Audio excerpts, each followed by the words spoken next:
नमस्कार मित्रों। कभी कभी जिंदगी में कुछ ऐसे पल आते हैं जो हमेशा याद रहते हैं।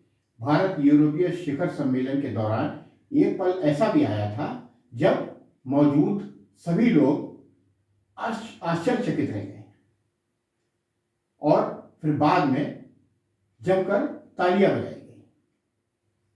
यह मौका तब आया जब यूरोपियन परिषद के अध्यक्ष एंटोनियो कोस्टा अपना संबोधन दे रहे थे। कुछ लोगों ने इसको नोटिस भी किया होगा। भारत की चर्चा करते हुए उन्होंने कहा कि भारत उनके भी दिलो दिमाग पर रचा बसा हुआ है। बाद में इस पहेली को सुलझाते हुए, हालांकि कुछ लोग आश्चर्यचकित रह गए थे कि उन्होंने ऐसा क्यों कहा, तो इस पहेली को सुलझाते हुए उन्होंने कहा कि वह भी अप्रवासी भारतीय हैं। यूरोपियन यूनियन के प्रमुख का बड़ा बयान कहा, मैं हूं भारतीय, देखो मेरा पासपोर्ट। चौंक गए पीएम मोदी। उन्होंने सबूत पेश करते हुए ओवरसीज सिटीजन ऑफ इंडिया यानी ओसीआई कार्ड भी जेब से निकालकर दिखाया। यह सुनकर प्रधानमंत्री मोदी सहित सभी सदस्य खुशी से तालियां बजाने लगे। उन्होंने बड़े फख्र से यह बात कही कि मैं अप्रवासी इंडियन हूं। उन्होंने बताया कि उनका ताल्लुक गोवा से है और उनके पिता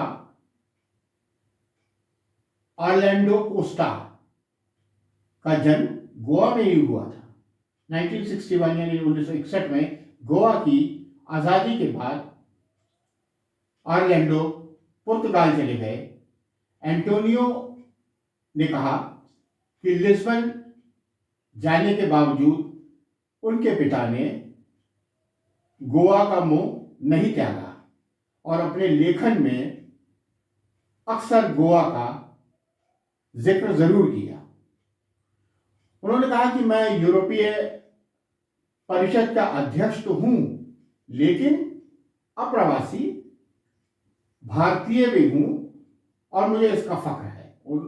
उन्होंने ये भी कहा कि मुझे भारत से, यहाँ की संस्कृति से और यह बहुत ज्यादा लगाव है।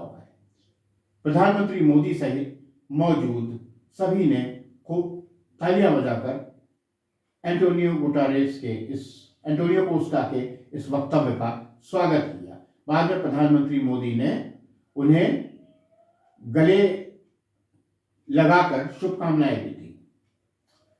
इस छोटे से वाक्य का जिक्र करना इसलिए जरूरी है क्योंकि इससे साबित होता है कि भारत से ताल्लुक रखने वाला कोई भी व्यक्ति भारत में कभी अगर जन्मा है या भारत में कुछ दिन रहा है तो वो भारत को भूल नहीं सकता, चाहे वह दुनिया के किसी कोने में रहे, लेकिन उसे भारत की सरजमी की मिट्टी की भीनी सोंधी खुशबू, सुगंध, यहाँ की सभ्यता और संस्कृति का आकर्षण, भारत के प्रति उसका लगाव और प्रेम खत्म नहीं होने देगा। तभी तो कहते हैं भारत जैसा कोई देश नहीं है, मेरे भारत जैसा कोई देश नहीं है। हमें फख्र है कि हमने यहाँ जन्म लिया, यही हमारा वजूद बना और यहीं पर खत्म हो। हिंदुस्तान जिंदाबाद। जय हिंद।